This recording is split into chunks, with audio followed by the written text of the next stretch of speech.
Hi, I'm David Wallerstein, and I'd like to thank you for having me speak with you today. I'm the Chief Exploration Officer of Tencent. Today is a great opportunity to discuss how we should be thinking about emerging from this pandemic and revitalizing our economies and our societies and our environments around us coming out of this. What have we learned? First of all, I think actually the world can learn a lot from how the Asia Pacific region responded to COVID. And it seems that those who are coming out of it are really in two camps. One are those countries who contained well, like the Asia Pacific nations, basically by shutting down borders and then initiating all kinds of measures inside your countries to keep the pandemic at bay. And then those countries that are vaccinating now as the second category. I do feel at the end of the day, getting vaccines distributed globally is essential. But as we open up, now we think about the other challenges on the horizon. And today I'd just like to offer to everyone a framework that we've been talking more about at Tencent. We've been talking a lot about a framework called FEW, F-E-W, food, energy, and water.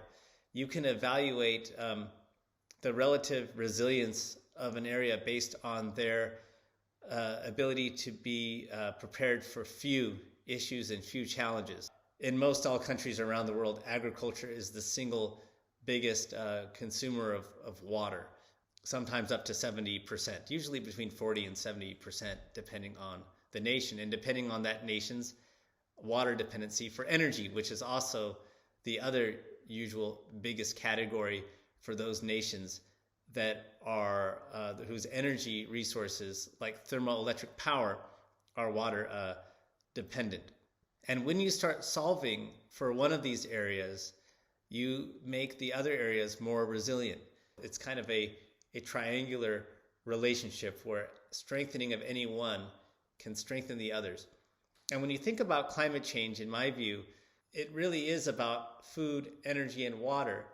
We need to find ways to optimize our usage, to become more efficient, more resourceful, less wasteful, and strategic in how we actually address the relationship between these areas.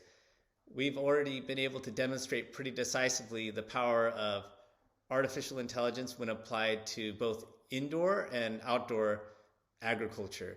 I think the evidence for this is quite clear that you can optimize the amount of water that we deliver to plants and other resources while actually improving the health and the productivity of those plants. We're looking at developing these types of solutions now, artificial intelligence solutions, for energy optimization, whereas you may have a certain objective such as a space heating or cooling objective. And if you can intelligently optimize any energy used in that process that achieves that temperature result, you can experience tremendous savings. And this is no secret in many parts of the Asia Pacific region that are very warm and benefit significantly from air conditioning, as we all know. And what is further exciting is the ability to develop these kinds of intelligent technologies that help us operate the infrastructure around us in our everyday lives. But the important thing is to encourage this kind of technological exploration to occur in the first place, because it can't happen in a vacuum. It can't happen in isolation.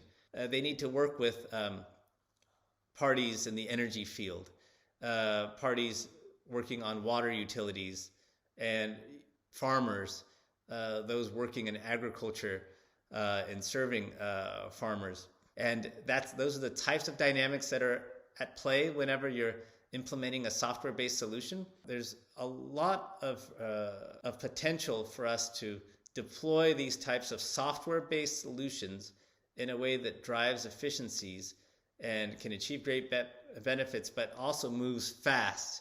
This is another tool in our toolkit, another type of solution that we have available to humanity that we hope can be fully explored.